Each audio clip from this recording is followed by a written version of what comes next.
नमस्कार। यदि आप सब्जी की खेती करते हैं या फिर करना चाहते हैं तो आपके मन में सबसे बड़ा सवाल ये होगा कि भैया टमाटर लगाएं या फिर शिमला मिर्च लगाएं, क्योंकि दोनों जो फसलें हैं बहुत चर्चित फसलें हैं। यदि इन पर भाव आपको मिल जाते हैं तो काफ़ी अच्छी कमाई होती है। आज इस वीडियो पर हम जानेंगे कि टमाटर और शिमला मिर्च दोनों फसलों में भैया फ़र्क क्या है। अगर हम फ़र्क की बात करते हैं तो 5 प्रकार की फ़र्क होते हैं जिनमें हम कैलकुलेशन कर सकते हैं। पहली बात है मूल बातें, यानी कि शिमला मिर्च और टमाटर की जो खास बातें हैं वो आपको बताएंगे हम। इसके बाद लागत, दोनों फसलों में लागत का क्या फर्क है, रोग और कीट किस फसल पर कौन से आते हैं, क्या फर्क है इसमें, उत्पादन और शुद्ध आय, यानी कि जब आप टमाटर और शिमला मिर्च लगाएंगे तो आपको कमाई किस फसल पर ज्यादा होगी और कितनी होगी। ठीक, और पांचवा और अंतिम है हमारा जोखिम, क्योंकि जब भी हम कोई फसल लगाते हैं तो हमारे मन में सबसे बड़ा सवाल ये होता है कि भैया हमारी फसल चलेगी या फिर नहीं चलेगी। और वीडियो के अंत हम जानेंगे कि हमें 2026 में कौन सी फसल लगानी चाहिए, शिमला मिर्च या फिर टमाटर। और यदि आप नए किसान हैं तो आपको कौन सी फसल का चुनाव करना चाहिए और कौन सी सावधानी बरतनी चाहिए यदि आप टमाटर और शिमला मिर्च की खेती करते हैं तो चलिए वीडियो की शुरुआत करते हैं। मैं हूं राकेश साहू, आप देख रहे हैं एग्रो जीवन बातें किसान की। यदि जानकारी पसंद आए तो वीडियो को लाइक जरूर करें, और यदि आप कोई दूसरी फसल के बारे में ऐसा अंतर जानना चाहते हैं तो हमें कमेंट बॉक्स में जरूर लिखें। पहला पॉइंट है मूल बातें। मूल बातों में यदि हम देखें तो टमाटर और शिमला मिर्च दोनों फसलें सोलेनेसी ग्रुप की हैं। जैसा कि हम आपको बताते हैं कि फसल चक्र का हमें पालन करना चाहिए, यानी कि जिस जमीन पर यदि आप टमाटर लगा रहे हैं तो उस जमीन पर दूसरी साल आपको दूसरी फसल लगानी चाहिए। तो यदि आप टमाटर के बाद शिमला मिर्च लगाते हैं या फिर शिमला मिर्च के बाद टमाटर लगाते हैं तो कोई फर्क नहीं पड़ता है, फसल चक्र नहीं कहलाता वो। दूसरा ये कि टमाटर जो है बेलवर्गीय भी होता है, बहुत लंबा चलता है, जैसे कि पॉलिश वगैरह देखा होगा तो ये बेलवर्गीय भी कहलाता है। ये झाड़ीनुमा भी कुछ वैरायटी ऐसी है जो कि नीचे भी यानी कि बिना स्टेकिंग पर भी हो जाती हैं। शिमला मिर्च की हम बात करते हैं तो भैया ये शिमला मिर्च का जो पौधा है वो लगभग 2 फीट से लेकर 3 फीट अधिकतम 4 फीट तक इसकी ऊंचाई आती है और झाड़ीनुमा फसल है ये। डिमांड टमाटर की सबसे ज्यादा होती है और एक हर घर यानी गरीब से लेकर अमीर तक टमाटर को उपयोग करता है। वहीं हम शिमला मिर्च की बात करते हैं तो भैया यह जो है एक तो स्ट्रीट फूड में, बड़े शहरों में और सलाद पर और चाउमीन वगैरह जो आप खाते हैं चाइनीज प्रोडक्ट, उनमें इसका इस्तेमाल किया जाता है। गरीब लोग बहुत ही कम खाते हैं, उनको उतना इंटरेस्ट नहीं है। सेकंड पॉइंट है भैया लागत। लागत में यदि हम देखें तो जो मुख्य लागतें हैं इसमें, जमीन की तैयारी की बात करते हैं तो जमीन की तैयारी लगभग सेम होती है, कोई अंतर इसमें नहीं आता है। पहली है पौधों की लागत, दूसरी इसमें खाद की लागत जो हम वाटर सॉल्युबल खाद देते हैं, और तीसरी इसमें जो दवाएं हैं, चौथी लागत में है लेबर की लागत। ये सबसे बड़ी लागत है। ये 4 जो लागतें हैं ये सबसे ज़्यादा कहलाती हैं। इसके अलावा जो लागतें हैं वो लगभग सभी फसलों पर, दोनों फसलों पर जो है सेम कहलाती हैं। तो पौधों में अगर हम देखें तो टमाटर पर यदि हम देखते हैं तो टमाटर पर हमें लगभग आपका 7 से लेकर 8,000 तक पौधे लगते हैं। अगर हम टमाटर की बात करते हैं तो लगभग 12,000 रुपये का खर्चा आपका टमाटर पर हो जाता है। और शिमला मिर्च की हम बात करते हैं तो भैया यहाँ पर पौधे की संख्या लगभग 15,000 से लेकर 16,000 तक लगानी होती है। और दूसरा ये कि इसके जो पौधे हैं वो लगभग ₹2.50 के आपको पड़ते हैं। तो यहाँ अगर मेजर डिफरेंस देखें तो पौधों की संख्या का डिफरेंस है और भाव का भी, यानी कि पौधे जो नर्सरी से हम लाते हैं उनके रेट पर भी डिफरेंस है। तो ₹2.50 के पौधे के साथ देखें तो लगभग 40,000 रुपये हमें पौधों की कास्ट इस पर आ जाती है शिमला मिर्च पर। ये सबसे बड़ा जो खर्चा है शुरुआत में देखें तो शिमला मिर्च पर ये आता ही आता है। दूसरा है खाद, जो हम वाटर सॉल्युबल खाद देते हैं। उसमें हम देखें तो टमाटर एक ऐसी फसल जिसमें 7 से लेकर 8,000 तक पौधे की संख्या है, तो जाहिर सी बात है कि पौधों की संख्या कम है तो हमें वाटर सॉल्युबल खाद थोड़ा सा कम देना होता है। ठीक है, इसमें कम लेना होता है। और यदि ऐसी स्थिति आ जाती है कि भाव अगर कम हो जाते हैं तो हम इसमें खाद बंद भी कर देंगे ना तो ज़्यादा अंतर नहीं आता है। लेकिन वहीं शिमला मिर्च की हम बात करते हैं तो शिमला मिर्च पर खाद का जो खर्चा है वो आपका ज़्यादा आता है। क्यों आता है? सबसे पहला कारण तो यही कि इस पर जो है 16,000 पौधे लगते हैं। पौधों की संख्या के हिसाब से हमें वाटर सॉल्युबल खाद को देना होता है। दूसरा, इसका प्रोडक्शन भी ज़्यादा आता है शिमला मिर्च का, और साइज भी बनाना होता है। जितनी बड़ी शिमला मिर्च का साइज होगा, शाइनिंग उसमें आएगी, वही मार्केट पर आपको बिकेगा। नहीं तो शिमला मिर्च का अगर क्वालिटी बिगड़ जाती है भैया तो आपकी शिमला मिर्च नहीं बिकती है, यह बहुत ही कम भाव पर बिकती है। स्प्रे में अगर हम देखें भैया तो इस पर स्प्रे हमें थोड़े से कम करने होते हैं। लगभग 5 से 6 दिनों में एक स्प्रे करेंगे टमाटर पर शुरुआती अवस्था पर, यानी कि कब, बरसात के समय पर, तो आपका काम इसमें चल जाता है। लेकिन शिमला मिर्च की हम बात करते हैं तो शिमला मिर्च पर हर दूसरे या तीसरे दिन आपको एक स्प्रे चाहिए मान के चलें। अगर आप स्प्रे करवाएं तो शिमला मिर्च को लगाएं, अन्यथा बिल्कुल ना लगाएं। एक कहावत है हमारे यहाँ की हाथ में टार्च होना चाहिए और पीठ में पंप होना चाहिए। जो किसान ये कर सके तो शिमला मिर्च की खेती वो कर ले। बहुत दवाई लगती है इसमें। टमाटर एक ऐसी फसल जिसमें कम स्प्रे पर काम चल जाता है। दूसरा है भैया लेबर। अब लेबर की हम बात करते हैं तो शिमला मिर्च पर लेबर थोड़े से कम लगते हैं। कारण क्या है? कारण ये कि इसमें स्टेकिंग का ज़्यादा खर्चा नहीं है। बांस आपको कम लगाने होते हैं, छोटे लगाने होते हैं। आपने 2 बार धागे से बुन दिया उसको, आपका काम हो जाता है। 45 दिनों के बाद इसकी हार्वेस्टिंग चालू होती है, तो उसके बाद तुड़ाई आपको लगभग 10 से 12 दिनों के बीच में एक तुड़ाई करनी होती है। यानी कि लेबर आपको कब लगेंगे? 10 से 12 दिनों के बाद लगेंगे। टमाटर की हम बात करते हैं तो टमाटर पर जो लेबर है वो आपको सबसे ज़्यादा लगते हैं। शुरुआत से इसकी बंधाई आपकी होती है, हर एक डाल को आपको बांधना होता है, स्टेकिंग मजबूत करनी होती है ताकि पौधा आपका गिरे ना। तुड़ाई की हम बात करते हैं तो हर 2 दिन छोड़कर आपको तुड़ाई करनी होती है, यानी कि लेबर आपको परमानेंट इसमें चाहिए। तीसरे पॉइंट को हम देखें तो वो है रोग और कीट।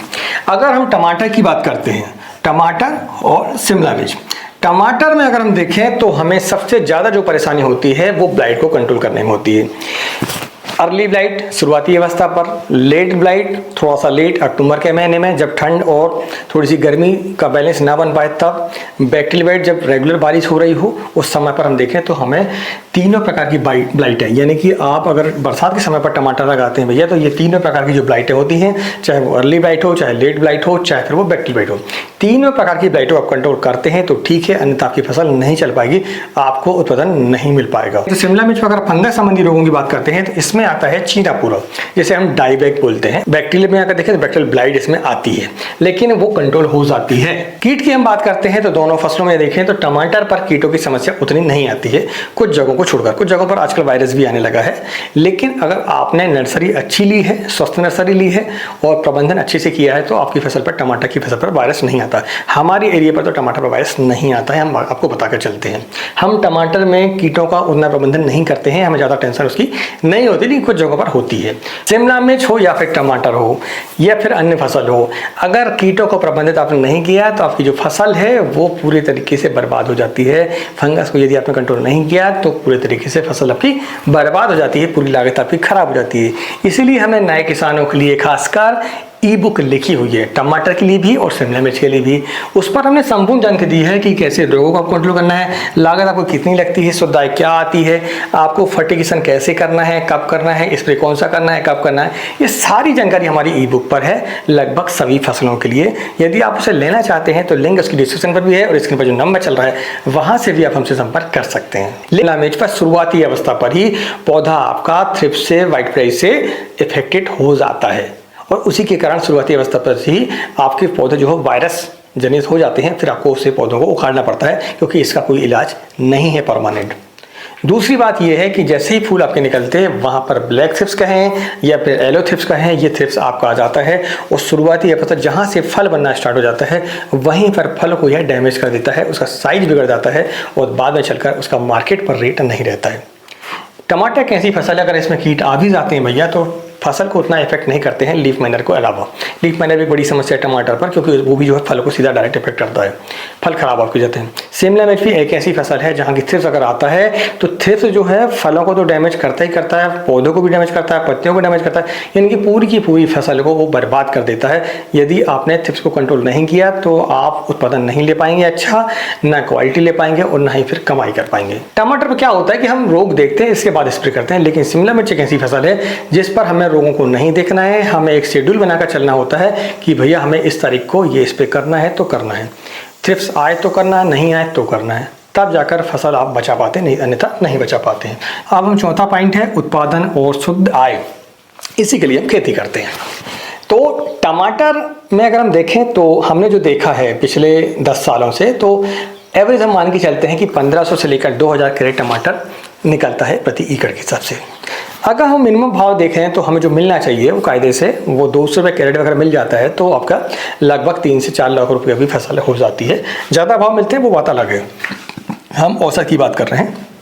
तो यदि आपने 2000 कैरेट टमाटर निकाला है, गुड़ी 200 करते हैं तो लगभग 4 लाख रुपये आपके पास आ जाते हैं। लागत की बात हम करते हैं तो लगभग 2 लाख रुपए कम से कम इसमें लागत लगती है यदि आप स्टेकिंग विधि से करते हैं, ड्रिप विधि से करते हैं तो। शिमला मिर्च की अगर हम बात करते हैं तो यहाँ पर उत्पादन लगभग 40 टन से लेकर 50 टन तक भी इसका उत्पादन लिया जा सकता है यदि आप फसल को लंबा चलाते हैं तो।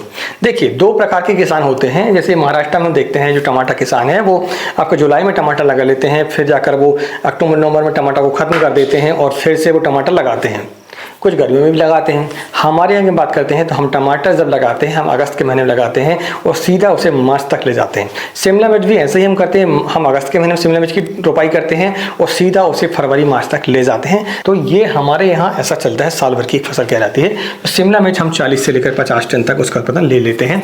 लेकिन कुछ किसान ऐसे हैं जो कि लेट लगाते हैं, सितंबर के में लगाते हैं, या फिर कुछ ने जुलाई में लगाया है तो वो फसल को कहाँ तक जाते हैं, अक्टूबर नवंबर तक ले आते हैं, तो उनको उत्पादन कम आता है लेकिन भाव उनको मिल जाता है। तो एवरेज हम देखते हैं, अगर शिमला मिर्च आपकी 20 रुपये kg आपका हो जाता है तो 40 टन की सब देखें तो 4 दूनी 8 लाख रुपए की शिमला मिर्च हो जाती है। ये रेट पर डिफरेंस आपका आ जाता है। और सबसे बड़ी बात है इसमें खर्चे सबसे ज़्यादा है। ये 8 लाख को देख जरूर रहे लेकिन आपकी इस पर खर्चे भी कम से कम 4 लाख प्रति एकड़ का हो जाएगा यदि आप इसमें 40 से लेकर 50 टन उत्पादन लेंगे। तो मैं उनकी बात नहीं कर रहा हूँ जो कि जुलाई से लेकर अक्टूबर नवंबर तक फसल को लेते हैं या फिर गर्मियों पर लेते हैं। हम साल भर फसल की बात करते हैं, साल भर आप उत्पादन लेंगे तब जाकर आपको 40 से 50 टन उत्पादन मिलेगा, लेकिन वही लागत भी आपकी कम से कम 4 लाख रुपये एकड़ हो जाती है। क्योंकि हमने इस साल लगाया था तो हमारी जो कमाई है वो लगभग 2 से लेकर 2.5 लाख तक हम मान के चल सकते हैं प्रति एकड़ हिसाब से, क्योंकि हमने फसल को ज़्यादा लंबा नहीं चलाया था। अब हम बात करते हैं आखिरी पॉइंट है वो है जोखिम की। तो जोखिम जो है टमाटर में सबसे कम माना जा सकता है साल भर वाली फसलों में, लेकिन शिमला मिर्च में सबसे ज़्यादा जोखिम होता है कीटों के प्रति, क्योंकि इसमें वायरस अगर जाता है तो आप फसल को रिकवर नहीं कर सकते हैं। लेकिन टमाटर एक ऐसी फसल है जो कि यदि फंगस में आ जाते हैं यानी कि लेट वाइट, बैक्टीरियल वाइट, तो ये कंट्रोल हो जाती हैं और फसल आपकी रिकवर भी हो जाती है। तो ये एक मेजर डिफरेंस है, यानी कि अगर हम जोखिम बात करते हैं टमाटर पर जोखिम कम है, शिमला मिर्च पर जोखिम जो है सबसे ज़्यादा है। यही एक कारण है कि नए किसानों को शिमला मिर्च बड़ी सोच समझ कर लगाना चाहिए। तो ये हमने 5 पॉइंटों के आधार पर आपको जो मूल बातें हैं, लागत है, रोग है, उत्पादन है और जोखिम है, ये हमने 5 पॉइंटों के आधार पर आपको बताया कि शिमला मिर्च और टमाटर में क्या मेजर डिफरेंस है। अगर आपको जानकारी पसंद आई तो वीडियो को लाइक करें, चैनल को सब्सक्राइब जरूर करें। अब हम ये जानते हैं कि यार 2026 में कौन सी फसल लगानी चाहिए, टमाटर या फिर शिमला मिर्च। और यदि आप नए किसान हैं तो आपको कौन सी फसल लगानी चाहिए। शुरुआत भैया आपको टमाटर से करनी चाहिए। यदि आप नए किसान हैं तो शिमला मिर्च की तरफ आप ना जाएं तो बेहतर है। थोड़ा समझ लें, कीटों को पहचान लें, कीट कैसे होते हैं, वो कब आते हैं, कब जाते हैं, दिखते कैसे हैं, उन पर हमें कौन सी दवाएं स्प्रे करनी होती है, उनका नेचर क्या है, ये सारी लाइफ साइकिल वगैरह ये आप सब जान लेते हैं। इस बार शिमला मिर्च आप लगा सकते हैं। दूसरा, लागत आपके पास ज़्यादा तो शिमला मिर्च लगाएं, लागत अगर थोड़ी सी कम है तो टमाटर की तरफ जा सकते हैं। अब आप ये जानते हैं कि 2026 में हमें कौन सी फसल लगानी चाहिए। उसमें अगर हम देखें तो इस साल मौसम विभाग के थ्रू ये जानकारी दी जा रही है कि इस साल बारिश कम रहेगी, गर्मी ज़्यादा रहेगी।